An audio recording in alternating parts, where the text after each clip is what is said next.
Kejaksaan Negeri Nganjuk menggelar konferensi pers untuk memberikan klarifikasi mengenai dugaan pungutan liar atau pungli dalam program pendaftaran tanah sistematis lengkap atau PTSL yang dilaksanakan di Desa Kebangkerep, Kecamatan Baron, Kabupaten Nganjuk.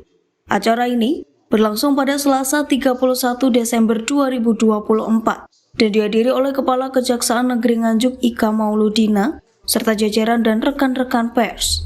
Kasih Intelijen Kejari Nganjuk Koko Robi Yahya menjelaskan bahwa pihaknya telah melakukan investigasi dengan memanggil 41 orang untuk dimintai keterangan, termasuk perangkat desa dan panitia PTSL setempat. Ia juga menyampaikan bahwa dari 882 pendaftar PTSL di Desa Kebangkerep, hanya 807 yang memenuhi syarat. Ya, jumlah yang diperoleh adalah sekitar Rp600.000. Kemudian dari hasil pemberitaan keterangan terhadap beberapa terperiksa, baik yang menjadi pemohon atau perangkat desa, tidak mempermasalahkan terkait biaya sebesar Rp600.000 dengan pikiran dan surat pernyataan menyepakati nilai pembiayaan PTSL dari para pemohon.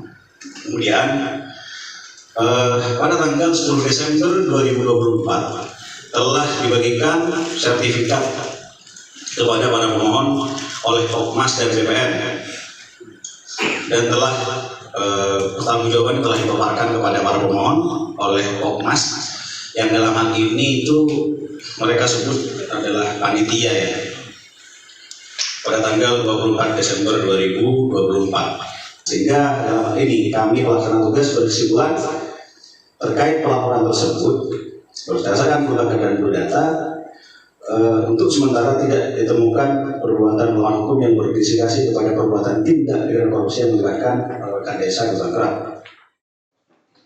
Pada 4 Februari 2024, panitia PTSL dan para pendaftar sepakat mengenai biaya pendaftaran sebesar Rp600.000 yang disetujui melalui berita acara.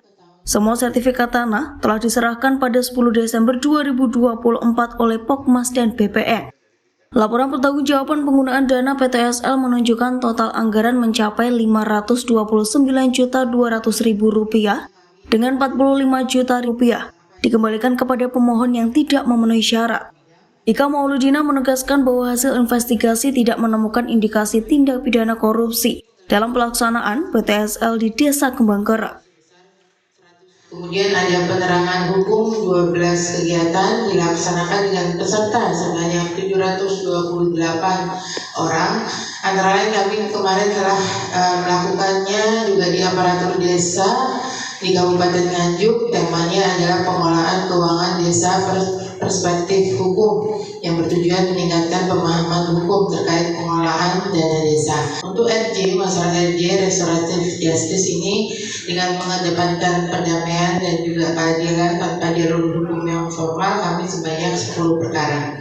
Untuk bidang khusus, Kejaksaan Negeri Nganjuk juga telah berhasil menangani berbagai kasus berkaitan dengan korupsi dan kejahatan ekonomi serta menyelamatkan keuangan negara, penyelidikan yaitu sebanyak 6 kasus, kemudian penyidikan ada 2 perkara, penuntutan yang telah diajukan ke pengadilan ada 3 perkara, eksekusi kami ada 5 perkara, dan pemulihan keuangan negara sebesar Rp27.544, sedangkan penyelamatan keuangan negara mencapai Rp200 juta.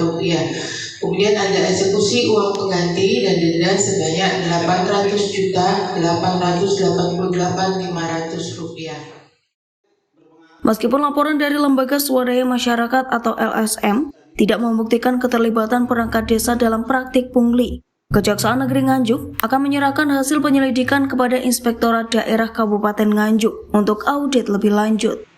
Dari Nganjuk, Riko Purnama melaporkan.